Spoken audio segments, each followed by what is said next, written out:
दीपक देता है रोशनी फैलाने की प्रेरणा, फलदायी वृक्ष देता है देने की प्रेरणा, मधुबन देता है महकते रहने की प्रेरणा, महान व्यक्ति देते हैं जीवन जीने की प्रेरणा। आओ प्रेरणा से दें हम सभी को प्रेरणा।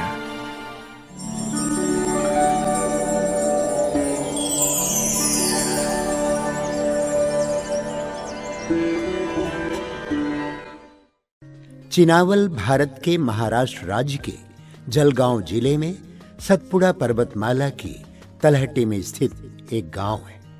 चिनावल ब्रह्मा कुमारी ईश्वरीय विश्वविद्यालय की मुख्य संचालिका हैं हीरा दीदी जी। आपका जन्म 1966 में बिहार के मुजफ्फरपुर में हुआ। बचपन से ही आप खेलकूद और पढ़ाई में विशेष रुचि रखती रही हैं। आप सहनशीलता, समानता, पवित्रता आदि दिव्य गुणों से परिपूर्ण मिलनसार आत्मा है। ईश्वरीय ज्ञान की प्राप्ति आपको बचपन से ही मुजफ्फरपुर से हुई। 1988 में अव्यक्त बाप दादा से आपने ईश्वरीय मिलन मुलाकात की। बाप दादा एवं दादियों से प्रेरणा लेकर तुरंत ही आप ईश्वरीय सेवा में संलग्न हो गए। तब से आपने मुजफ्फरपुर, बुरहानपुर, भुसावल, यावल आदि स्थानों पर सेवाएं प्रदान करते हुए 1992 से चिनावल में स्थायी रूप से अपनी सेवाएं प्रदान कर रहे हैं। दीदी जी के नेतृत्व में 200 से भी अधिक विद्यार्थी अपने जीवन को दिव्य गुणों से श्रृंगारित कर रहे हैं।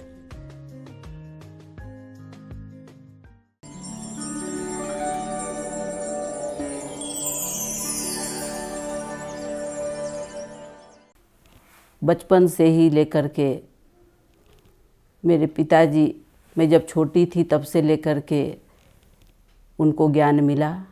और ज्ञान तब मिला जब ब्रह्मा बाबा थे, साकार में बाबा उस वक्त थे, तो उन्होंने साकार बाबा की भी पालना ली है।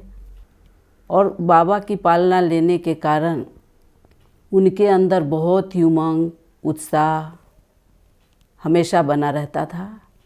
और रात को सवेरे 2 बजे से लेकर के 5 बजे तक उनका योग चलता था। फिर बाद में चल कर के माता पिताजी तो ज्ञान में चलते ही थे, फिर परिवार के जो भी सदस्य थे, चाचा चाची, बुआ, जो भी थे, सब ज्ञान में चलने लगे। और ज्ञान में चलने के कारण रोज मुरली योग घर में चलता था। घर का वातावरण स्वच्छ पवित्र था। और मैं तो छोटी थी, लेकिन पिताजी को हमेशा लगता था कि मैं बड़ी होकर के मैं आगे चल कर के बाबा के घर में रहूं, बाबा की सेवा करूं। क्योंकि घर में ही गीता पाठशाला थी, और गीता पाठशाला होने के कारण बहनों से भी संपर्क, और फिर आगे का फिर उसके आगे जीवन शुरू हुआ।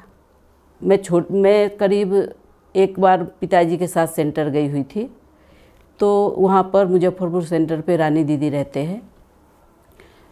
तो दीदी ने कहा कि इसको सेंटर पे रहने दो। तो दीदी ने कहा और पिताजी ने बोला कि ठीक है। उस समय मेरी आयु 14 साल की थी। तो मेरे से पूछा तुम रहोगी? मैंने बोला हाँ रहूँगी। फिर जब मैं सेंटर पे आई तो 14 साल की आयु थी। 14 साल की आयु में थी, लेकिन घर में मैंने कुछ नहीं किया था, मुझे कुछ भी नहीं आता था। फिर दीदी ने मुझे हर काम सब कुछ करना सिखाया। और मेरे से भी पहले वहाँ पर 2-3 बहनें थी, वो भी मेरे से बहुत अच्छा व्यवहार करती थी।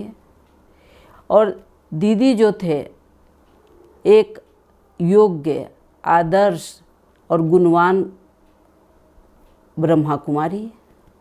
तो दीदी को ऐसा लगता था कि हम भी उनके जैसा ही बने। दीदी ने हर कर्म करके, दीदी ने मुझे कभी ये नहीं कहा कि तुम ये काम करो, तुम वो काम करो। दीदी ने हर कर्म करके मुझे करना सिखाया।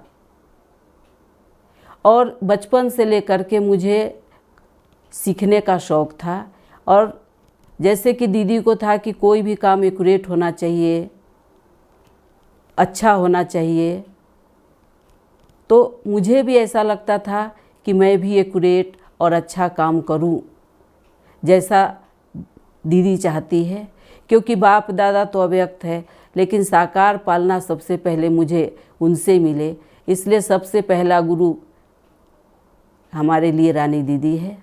फिर उसके बाद तो बाप दादा से मिलन मनाने के लिए जब गए थे तो सेंटर की 2-3 बहनें और भी थी। तो बाबा के सामने मैं थी और बाबा ने मुझे दृष्टि दिया और बाबा ने मुझे कहा कि लौकिक और अलौकिक बाप का नाम बाला करोगी ना। मैंने बाबा को कहा हाँ। फिर बाबा ने मुझे दृष्टि दिया, मुख में टोली खिलाई और बाबा ने कहा कि बाबा हमेशा मदद करता रहेगा, बाबा साथ है। उस वक्त जो अनुभव हुआ वो अनुभव आज तक चल रहा है कि बाबा मेरे साथ है और बाबा के साथ का अनुभव होता रहता है।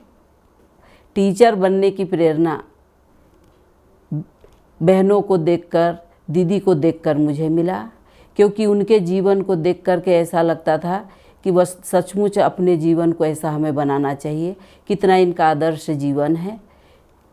और उनको देखकर ऐसा लगता था कि दुनिया में कितने दुखी और शांत लोगों का जीवन है, लेकिन इन बहनों का जीवन जो है कितना सुंदर है।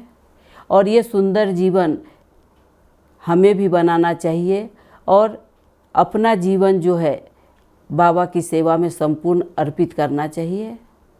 तो बहनों को देख करके, दीदी को देख करके मुझे प्रेरणा आई ये ऐसा जीवन बनाने के लिए, और वैसा जीवन मैंने बनाया। सेवा में बाप दादा का विशेष अनुभव तो मुझे बहुत होता है, क्योंकि मैं अनेक सेवाएं करती हूँ और आज तक किया, अनेक लोगों के साथ सेवा किया, लेकिन कभी मैं किसी से ईर्ष्या नहीं करती, न कि फलाने को ऐसा, मुझे ऐसा नहीं। मुझे बाबा ने जो सेवा दिया है उस सेवा को ही मुझे पूर्ण करना है, और जो बाबा ने कहा है सेवा करने के लिए तो निश्चित है बाबा मुझसे वो सेवा कराना चाहता है। तो कोई भी जब सेवा होता है, संगठन में सेवा हो या सेंटर पे सेवा हो, तो कोई भी सेवा होता है तो सबसे पहले मैं बाबा को अर्पण करती हूँ कि बाबा ये सेवा है, अभी आपका काम है उस सेवा को देखना। और मुझे कोई भी सेवा करने के लिए कभी भी, या किसी भी बात के लिए मुझे आज तक मेहनत नहीं करनी पड़ी कि कुछ काम है, कुछ सेवा है तो उसके लिए मेहनत करो, नहीं।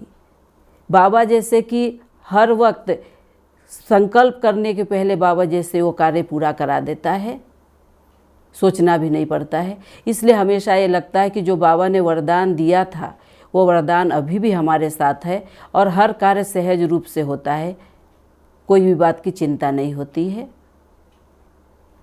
क्योंकि सेवा तो बाबा की है और बाबा हमारे द्वारा कराता है। और जो सेवा मिलती है, जैसे कि बड़ों ने सेवा दिया, तो मैं ये संकल्प करती हूँ कि जो सेवा मैं कर रही हूँ और जो सेवा मुझे दिया गया है उससे बड़े निश्चिंत रहे और वो सेवा निर्विघ्न पूरा हो। तो सेवा जो होती है, माना सेवा जो होती है उसमें बाबा तो हर वक्त मदद तो करते ही है ना। कोई कठिन काम होता है तो उस वक्त जो है लगता है कि ये कठिन काम में कौन क्या मदद करेगा, लेकिन उस कठिन काम में जो है बाबा मदद करके उस काम को सहज कर देता है। तो ये अनुभव तो मेरे को अनेक बार होता है, अनेक बार न सैकड़ों बार ये अनुभव हुआ है कि कठिन काम हो और बाबा उसको सहज करके, निर्विघ्न करके पूरा करा देता है। पहले तो मैं मुजफ्फरपुर में रहती थी, उसके बाद एक बार सुधा दीदी मुजफ्फरपुर में आए।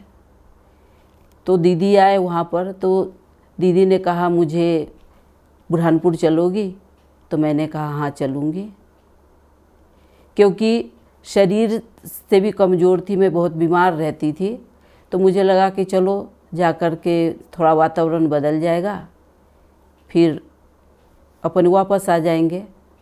लेकिन वहाँ यहाँ इधर आने के बाद मेरा सब कुछ बदल गया। मैं स्वस्थ भी रहने लगी, सब कुछ रहने लगी।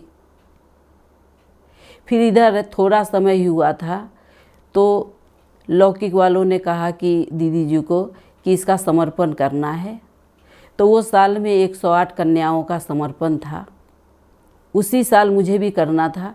तो दीदी को मैंने कहा कि दीदी समर्पण है, लेकिन मुझे स्टेज पर नहीं करना है, मुझे सिर्फ दादी के सामने जाना है, उन लोग जो दादी को देना है दे देंगे बस। तो दीदी ने मुन्नी बहन से टाइम लिया, मुन्नी बहन ने टाइम दिया, फिर हम दादी जी के पास गए। तो वहाँ जाकर देखा कि यहाँ तो पूरी तैयारी है, जो मैंने सोचा भी नहीं था। तो मैं सोची थी कि मैं ऐसे सिंपल रीति से मेरा समर्पण होगा, मेरा समर्पण भी नहीं, सिर्फ दादी के पास जाकर के दादी से मिलना है।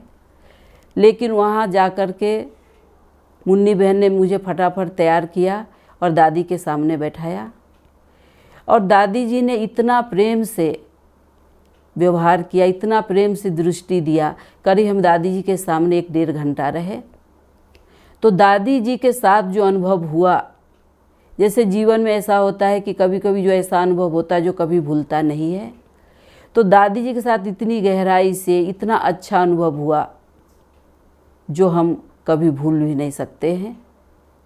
क्योंकि दादी जी ने इतने प्यार से 1-1.5 घंटे तक बात करना, दृष्टि देना, हर हाल चाल पूछ करके, तो ऐसा लगा कि देखो इतनी बड़ी दादी, और दादी इतनी बड़ी होकर के भी हमारे लिए इतना टाइम दिया। तो ऐसा लगा इतना प्यार करेगा कौन, एक दादी जी थी। उसके बाद आगे समय जाता गया तो हमारे दीदी जी जो सुधा दीदी थे, तो दीदी जितनी बार भी मधुबन जाते थे, करीब करीब दीदी के साथ में बहुत बार मधुबन गई। और जब भी मधुबन गई तो मधुबन जब जाती थी तो दीदी जी दादियों के पास जाते थे, जैसे दादी जी, जानकी जी, गुलजार दादी, रतन मोहिनी दादी, निर्वैर भाई जी, जितने भी बड़े भाई हैं या दादियाँ हैं, सबके पास एक बार नहीं अनेक बार गई। उनके हाथों से टोली लिया, उन्होंने वरदान दिए, और वो वरदान जो है जैसे लगता था कि हमारे अंदर वरदान जा रहा है। और यही संकल्प होता था कि दादियों ने जैसे अपने जीवन को ऐसा कितना सुंदर बनाया है, वैसे अपने जीवन को भी सुंदर बनाना चाहिए। फिर दीदी जी के साथ तो हम रहते ही थे, तो सुधा दीदी जी के साथ का है कि सुधा दीदी जी के साथ हम बहुत अंग संग, बहुत नज़दीक से हमारा संबंध रहा। क्योंकि जितने भी बड़े थे, या मुजफ्फरपुर में रानी दीदी थे, या हम बुरहानपुर में आए सुधा दीदी, मंगला दीदी, सभी बड़ों के साथ मेरा एकदम घनिष्ठ संबंध था, नज़दीक का।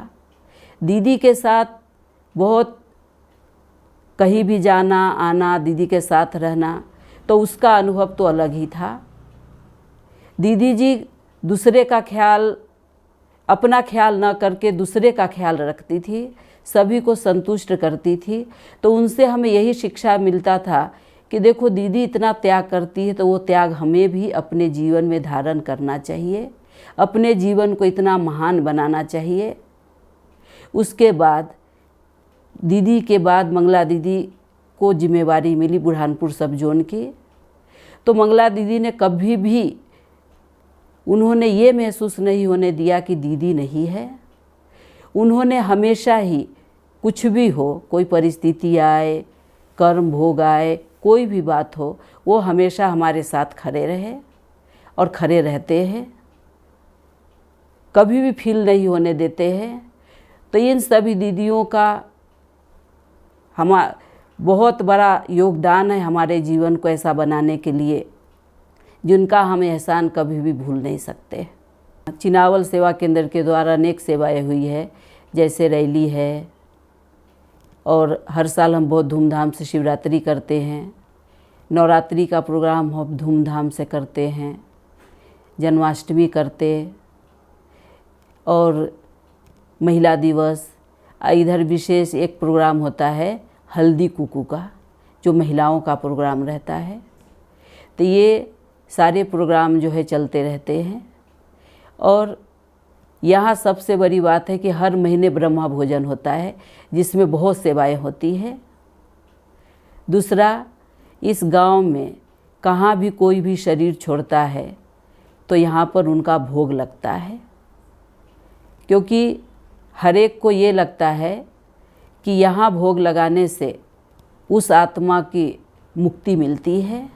तो जब मैं भोग लगाती हूँ तो उस आत्मा को मैं सकाश देती हूँ कि बाबा इस आत्मा को मुक्ति देना। तो ये सेवा बहुत है। और जब जिसका भी भोग लगता है तो वो भोग उनके घर भी पहुंचाया जाता है, उनके परिवार वालों को मिलता है। तो ये सेवा जो यहाँ होती है, ये सेवा शायद कहीं भी नहीं होती होगी, जो बाबा यहाँ पर हम लोगों से सेवा कराता है। ब्राह्मण जीवन में मेरी धारणा ये है कि बाबा जो कहता है कि किसी को भी मनसा वाचा कर्मणा किसी को भी दुख नहीं देना है, तो मैं हमेशा यही कोशिश करती हूँ कि मेरे द्वारा किसी को भी दुख न मिले और मेरे द्वारा सबको खुशी मिले। कोई भी कर्म ऐसा न हो कि मुझे कोई बद्दुआ दे। सबसे को दुआ भी देनी है, सबसे दुआ भी लेनी है। और जो भी बाबा कहता है, अपने पुराने स्वभाव संस्कार सबको छोड़ करके पूरा एक्यूरेट बाबा की श्रीमत पे चलना है। तो इन सब बातों को मैं धारण करती हूँ और किया है, और आगे के लिए भी कायम रहेगा। वर्तमान समय में पुरुषार्थ करती, क्योंकि हमारे पर जहाँ मैं रहती हूँ चिनावल में, यहाँ पर तो पहले है कि अमृत वेले का क्लास योग। तो मेरा हमेशा का ये संकल्प रहता है कि मेरा अमृत वेला कभी भी मिस न हो। फिलहाल मैं पुरुषार्थ जो करती हूँ कि मुझे अपने सारे जो भी थोड़ा बहुत जो पुराने संस्कार स्वभाव है उसको अभी मुझे ख़त्म करना है और बाप समान बनना ही है, और कोई भी व्यर्थ बातों में अपना समय नहीं गंवाना है। अंतिम समय की सूक्ष्म तैयारी यही है कि सबसे बुद्धि योग निकाल करके, क्योंकि दुनिया की हालत बहुत ख़राब होती जा रही है, तो ऐसे भी बाबा हमें कहता है कि सबसे बुद्धि योग निकाल करके सिर्फ हमारी बुद्धि में एक बाबा ही रहे। तो मेरी कोशिश यही रहती है कि सदैव एक बाबा की याद रहे। और बाबा ने भी कहा है कि घर जाने की तैयारी करनी है, अब घर जाना है। तो यह मेरी सूक्ष्म तैयारी है। ब्राह्मण भाई बहनों को भी यही कहूँगी कि अपना समय जो इधर उधर व्यर्थ गवाते, अपने समय को सफल करो और सफल करके सफलता मूर्त करो। सबको दुआएं दो, सबसे दुआएं लो। बस यही मेरा संदेश है।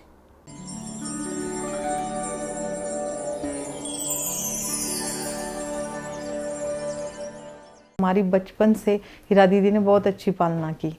वैसे तो भगवान हर एक को दिल देता है, दिलदार भी देता है, पर हीरा किसी खास को देता है। ऐसे हम परम भाग्यशाली है जो बाबा ने हमें इनको निमित्त बनाया हमें पालना करने के लिए।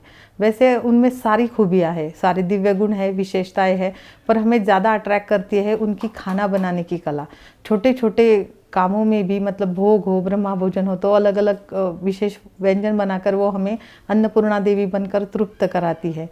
हर एक को कोई संकट आए, कोई भी आए, तो उनके अच्छे से प्यार से पालना करते हैं और लौकिक में अलौकिक में कैसे तोड़ निभाना है अच्छे से बताती है। इस सेंटर में 1987 से ज्वाइन हूँ। कॉलेज में पढ़ता था तब मैंने यह कोर्स किया था। यह जो दीदी है हर प्रोग्राम में हमें इन्वॉल्व करती है, हमें आमंत्रित करती है और हम उसके लिए उनके शुक्रगुजार हैं। और यहाँ हम आते हैं तो हमको बहुत सुकून मिलता है। अच्छा लगता है, राहत मिलती है। क्योंकि ज़िंदगी हर इंसान की तप से भरी हुई है, हर को कुछ ना कुछ टेंशन है।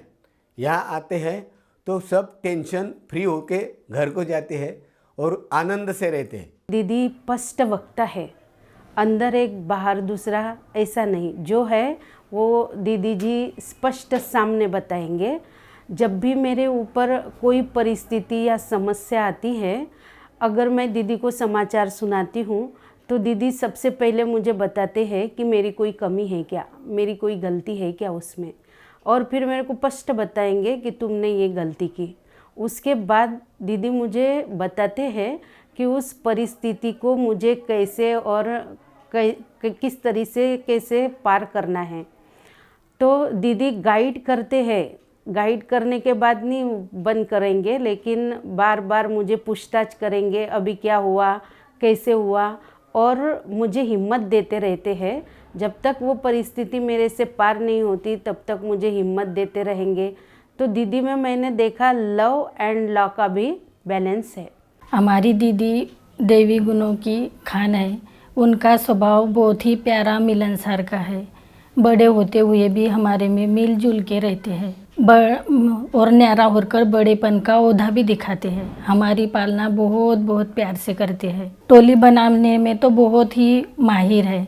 दीदी जी जैसे कोहिनूर हीरा हैं, जिसे परमात्मा ने अपनी खूबियों से तराशा है।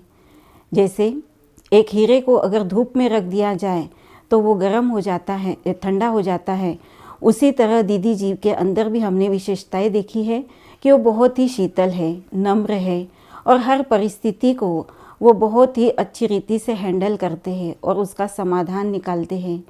दीदी जी के अंदर हमने संतुष्टता का गुण भी बहुत देखा है। वो सबको संतुष्ट करते हैं, जैसे भोजन बनाना हो या टोली बनाना हो, उन्होंने हर प्रकार की सेवा से मुझे सिखाया है और सबको संतुष्ट भी किया है। हमारी दीदी जी है जो प्यार की प्रतिमूर्त है। उनके हर बोल, कर्म और वाणी में सत्यता की झलक दिखाई देती है, जो दिल को छू लेती है। दीदी जी में भोजन बनाने की भी विशेषता है। उनके जीवन की आंतरिक सादगी, सरलता और पवित्रता हमें अनुभव होता है। जितनी आंतरिक पवित्रता उतनी बाह्य स्वरूप में भी पवित्रता का अनुभव होता है। मैंने दीदी जी से दो विशेषताएं देखी है। एक है उनका हाजी का पाठ बहुत पक्का है कि जो बड़ों ने कहा और उन्होंने किया, कभी ना नहीं बोला, और दूसरा है सफलता के लिए। ऐसे हमारी दीदी है और पुरुषार्थ में भी बहुत अच्छे हैं, हमें उमंग उत्साह दिलाते हैं और अच्छी सी पालना भी करते हैं। हमारी बिल्कुल माँ जैसी पालना करती है वो। दीदी बहुत अच्छा है और दीदी से मुझे मिलकर बहुत अच्छा लगता है। जैसे कि हमारे कोई से ही प्रॉब्लम हो, कुछ हो, दीदी से जब बात करते हैं तो हमारा मन बहुत स्तुलंत होता है। जैसे कि मुझे यहाँ आते हैं, कार्यक्रम होते हैं तो दीदी हमसे बहुत प्यार से बात करते हैं।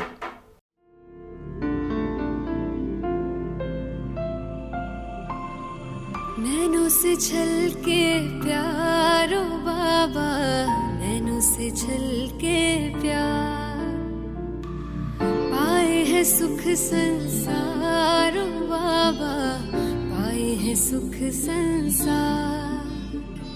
निर्मल निर्मल किरणें आती, भाल पे है सौभाग्य सजाती, तिलक लगाती सदा विजय का, शक्ति अनोखी है भर जाती।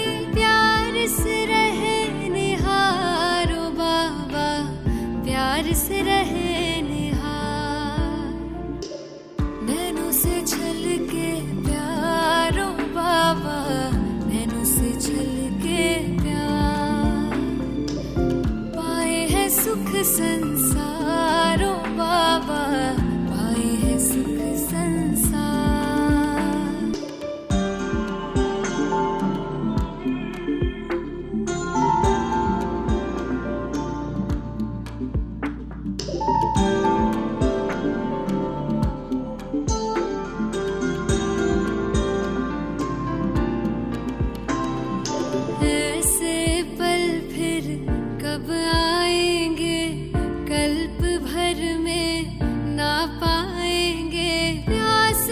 उछाले युगों युगों के जन्म सफल हो जाएंगे।